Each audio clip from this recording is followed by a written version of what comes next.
At 5:30 a.m. on April 27, 2022, prison guards knocked on cell door 73. "It's time," they said. Nagaenthran Dharmalingam, a 34-year-old man with the mental capacity of a child, had just 30 minutes left to live. His final request, to share one last meal with his mother, had been denied. But this execution wasn't just about one man. It was the culmination of a 13-year battle that divided nations, sparked international outrage, and raised a haunting question. Should society execute those who cannot fully comprehend their crimes? Our story begins on April 22, 2009, at Singapore's Woodlands checkpoint.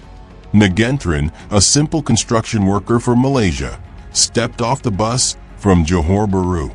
He was 21 years old, hoping to find work in Singapore's booming economy. But strapped to his thigh was a package that would seal his fate: 42.72 grams of pure heroin, enough to feed 510 addicts for a week. The arrest was swift and brutal. Customs officers, trained to spot the nervous glances and awkward walks of drug mules, zeroed in on Nagaenthran immediately. When they found the drugs, his life as a free man ended. But here's what makes this case extraordinary. Nagaenthran claimed he had no idea what he was carrying. He said a man had promised him money to deliver a package to Singapore. For someone with an IQ of 69, the equivalent of a 12-year-old's mental capacity, this story was entirely plausible. Singapore's drug laws are among the world's harshest. Trafficking more than 15 grams of heroin carries an automatic death sentence. No exceptions, no mercy. In 2010, despite tearful pleas from his family and evidence of his intellectual disability, the court handed down its verdict: death by hanging. The judge's words echoed through the courtroom. The law is clear. The sentence is mandatory. Nagaenthran's mother, Punchalai, collapsed in the gallery. Her son, who still asked her to cut his food because he struggled with complex tasks, was now on death row. But this wasn't just about Singapore's tough stance on drugs. This was about a fundamental question of justice. Can you execute someone who cannot fully understand the consequences of their actions? Nagaenthran's lawyers argued he was mentally incapable of forming criminal intent. The prosecution countered that he knew right from wrong, the only standard Singapore required. What followed was an unprecedented 13-year legal battle that would consume 3 families: Nagaenthran's, his legal team, and the nation of Singapore itself. His mother, Punchalai, became the face of desperation, spending her life savings on legal fees, traveling repeatedly to Singapore to visit her son through prison glass. The appeals began immediately. Nagaenthran's lawyers, led by human rights advocates, argued that executing someone with his mental capacity violated international law. They brought in psychiatrists who testified that Nagaenthran had the adaptive functioning of a child. He couldn't understand complex instructions, struggled with basic problem solving, and had difficulty grasping abstract concepts like consequences. But Singapore's courts remained unmoved. Appeal after appeal was rejected. The message was clear: intellectual disability was not grounds for mercy under Singapore law. The government argued that making exceptions would create loopholes that drug kingpins could exploit. Years passed. Nagaenthran's 30s came and went behind bars.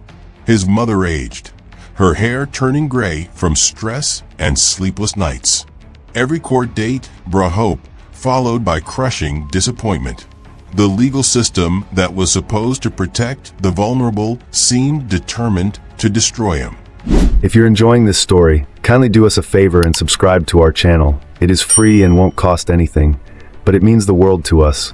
We're just a small channel trying to grow. Thank you, and back to the video.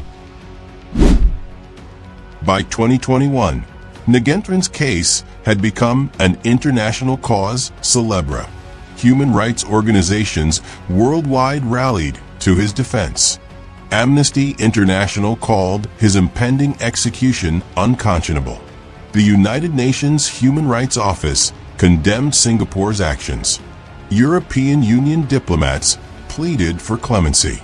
But the most powerful voice came from an unexpected source: Richard Branson, the billionaire entrepreneur, who personally appealed to Singapore's government.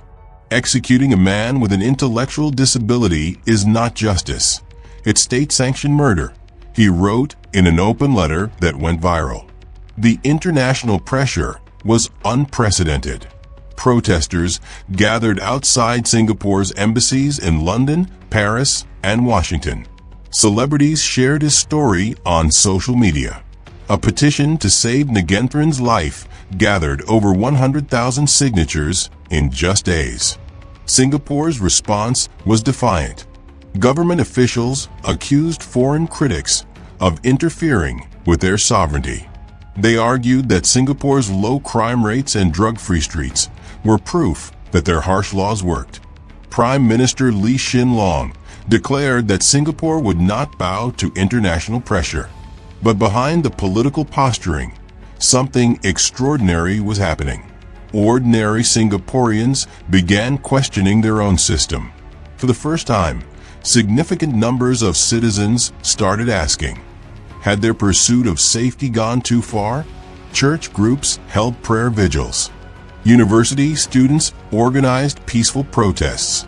Even some former judges spoke out, arguing that the death penalty should not apply to those with intellectual disabilities. As 2022 began, Nagaenthran's legal team made their final desperate moves. They filed last-minute appeals arguing that his mental condition had deteriorated in prison, that he was now unfit for execution. They brought in new medical evidence showing that his intellectual disability was more severe than originally assessed. The court scheduled hearing after hearing, each one bringing false hope. Nagaenthran's mother, now in her 70s, made what she feared might be her final visit to her son. Through the prison glass, she watched him struggle to understand why people were so upset about his situation. "Am I going to die, Amma?" he asked her in Tamil, using the childlike term for mother. The international community made one final push. The British government formally protested. The European Union threatened diplomatic consequences. Human rights lawyers filed emergency petitions with international courts. But Singapore's position remained unchanged. On April 26, 2022, the Court of Appeal rejected Nagaenthran's final appeal. The execution was scheduled for dawn the next day. The last night was a nightmare of activity. Lawyers worked frantically to file emergency stays. Diplomats made last-minute phone calls. Protesters gathered outside Singapore's prison, holding candles and singing hymns. Inside his cell, Nagaenthran spent his final hours with a prison chaplain. He was confused about why so many people were trying to help him, why cameras were outside the prison, why his simple case had become so complicated. The chaplain later described him as childlike in his acceptance of his fate. His final request was heartbreaking in its simplicity. He wanted to share one last meal with his mother. Prison regulations made this impossible. Instead, he was served a standard prison meal: rice, vegetables, and a small portion of meat. He ate quietly, still not fully comprehending that these were his last bites. At 5:30 a.m., the guards came. International news crews waited outside. Protesters sang louder. Nagaenthran's mother and sister were allowed to see him one final time through the glass partition. They pressed their hands against the barrier, crying as guards led him away. At 6 a.m. on April 27, 2022, Nagaenthran Dharmalingam was executed by hanging. The man who had carried 3 tablespoons of heroin across a border 13 years earlier, who had the mental capacity of a child, who had become the center of an international human rights battle, was dead. Singapore's government issued a brief statement. Justice has been served according to the law. But the world was watching, and the world was horrified. The execution sparked immediate international condemnation. The United Nations called it a violation of international law. The European Union imposed diplomatic sanctions. Human rights organizations declared it a dark day for justice. But perhaps the most powerful response came from Nagaenthran's mother. At a press conference, she said simply, "They killed my son. He was not a criminal. He was a child in a man's body." Singapore has shown the world that it has no mercy for the vulnerable.